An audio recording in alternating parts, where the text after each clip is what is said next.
Hi everyone. Our story today is called Apples. This was written by Gail Gibbons.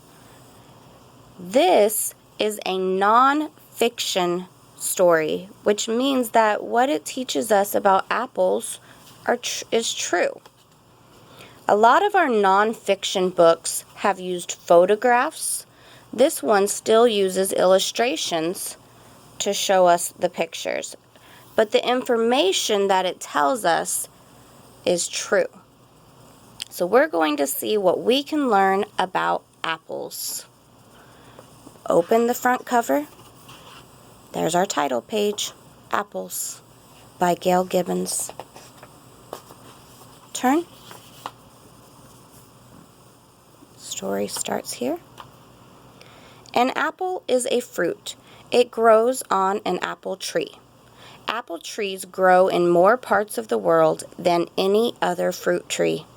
They have been in existence for about 2 million years. That is a long time. Turn. The first American colonist brought apple seeds and seedlings with them from England.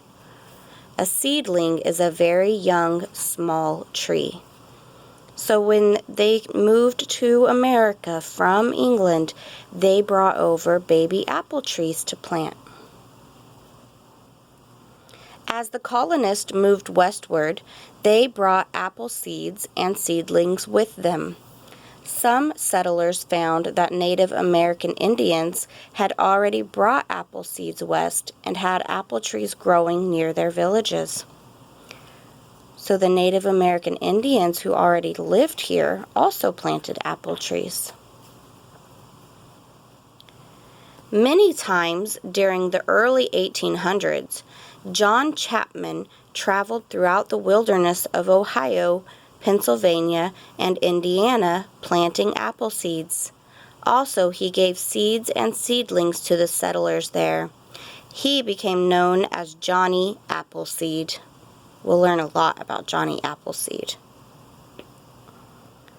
Some apples are grown at home, but most are grown commercially.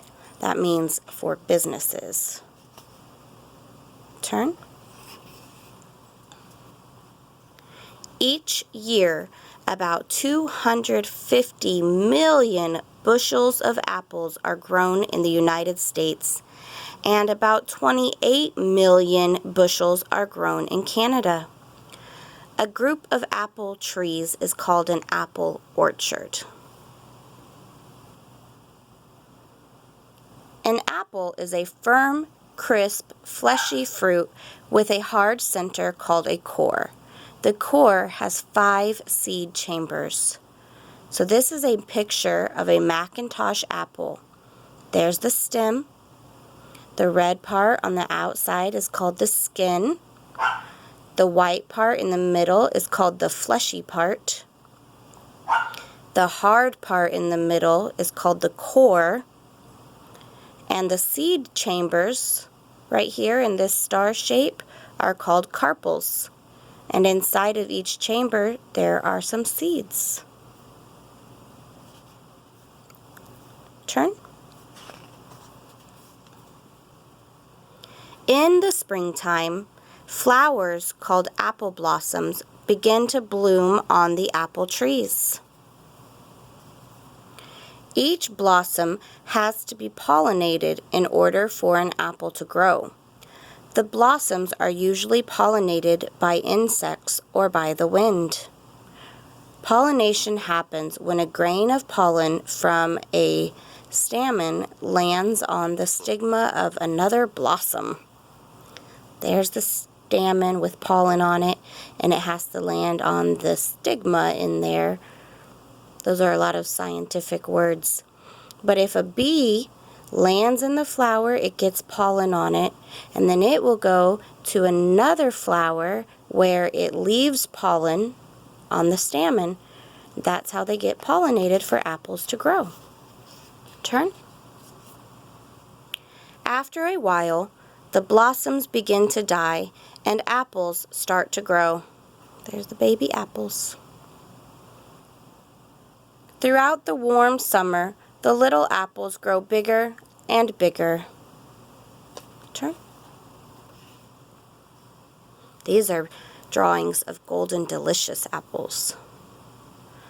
During the late summer or early fall, the apples ripen. When the trees are loaded with ripe apples, it is harvest time. Workers pick the apples by hand. They have a special way of picking the apples so they don't hurt them. Turn. Some are shipped to stores. Some are used to make apple juice, apple cider, apple jelly, apple sauce, and lots of other apple products. Some are sold in baskets at roadside stands. Turn. During the fall, it is fun to go apple picking. You get to go to an orchard and pick your own apples from the trees. Also, there are country fairs. Awards are given to the best looking apples, the best tasting apple pies, and the most delicious applesauce. There is apple cider too. There's some pies. They're making some apple juice over there. He's getting a big blue ribbon. Turn. During Halloween, there are caramel apples and candy apples.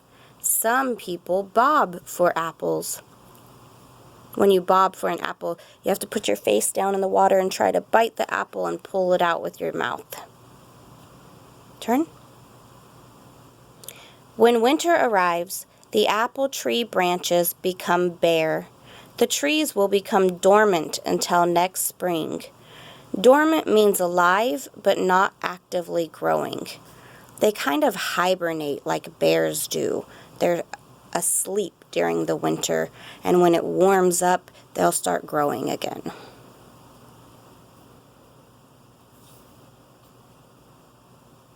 In the spring, the trees will produce a new crop of apples. Turn.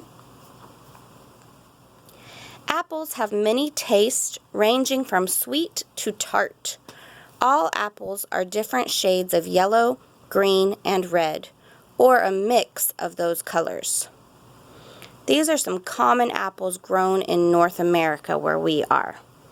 There's a Rome Beauty, a Red Delicious, a Macintosh, Golden Delicious, Jonathan, York, Stamen, and Granny Smith. Lots of different colors and blends. Turn. An apple tree will not grow apples until it is about 5 to 8 years old.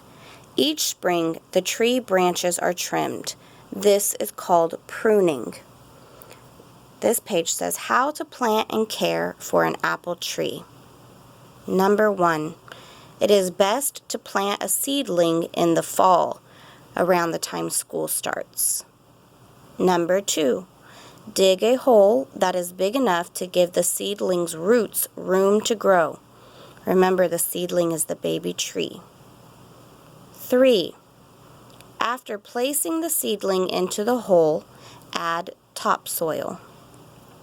4, pack down the soil to give the seedling support so it stands up. 5, water the seedling. It will need about 10 gallons of water each week during the first few months after planting. That's like 10 big jugs of milk, but with water instead.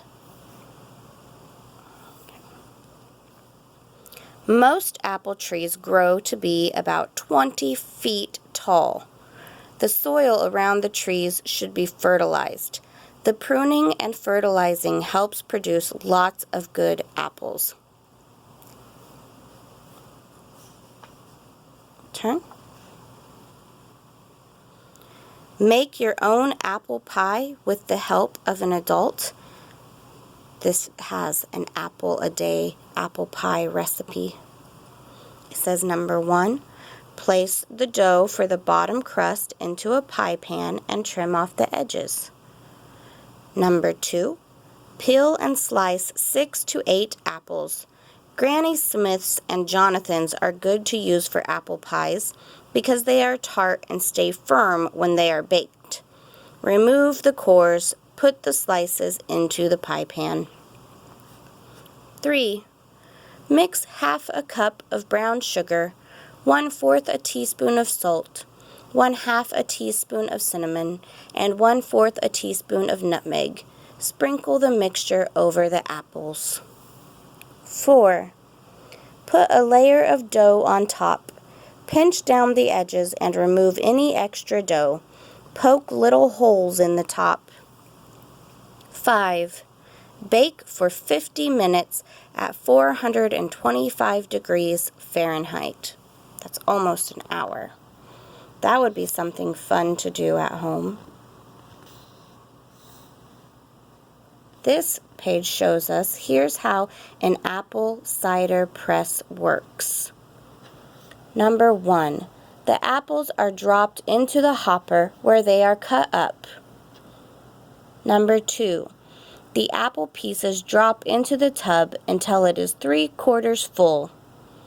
Number 4, the handle is turned and the apple pieces are squeezed, forcing cider through a cloth fiber. And number 4, apple cider flows into the tray and then runs into a container. That's how they get the apple cider or the juice from the apples. That's a lot of work. Turn. There are thousands of varieties or kinds of apples. Some of them are the Golden Russet, Tompkins King, a Suncrisp, a King David, Ozark Gold, Prairie Spy, Wagner, Honey Gold, Newton Pippin, Molly's Delicious, Liberty, and Keepsake. I've never had those kind of apples. They are nutritious and delicious. That means that they taste good and they are good for you. Turn. Apples, apples, apples. This has a lot of facts, a lot of true things about apples. The smallest apples are crab apples. They make a good apple jelly. The most popular apple in the United States is the Red Delicious, which originated on a farm in Iowa in about 1881, a long time ago. The states of Washington, New York, Michigan, Pennsylvania, and California produce the most apples in the United States. Johnny Appleseed was born in Leominster, Massachusetts, and died in Fort Wayne, Indiana. Some people say when they like someone, "You're the apple of my eye." One apple, the Arkansas Black, is reddish purple and becomes nearly black by the end of the season. That would be cool to have a black apple. The apple blossom is the state flower of Arkansas and Michigan. There are over 7,500 varieties of apples grown worldwide and 2,500 varieties grown in the United States. If you store your apples in a cool and dry place, they can last for months. The Macintosh apple was introduced in 1870 in Ontario, Canada. A monument marks the site of the first tree. Also, the Canadian provinces that grow the most apples are British Columbia, New Brunswick, Nova Scotia, Ontario, and Quebec. Those are some facts about apples. Turn. That is the end. This book taught us a lot of different things about apples, and everything it taught us is true. That's why it's called nonfiction.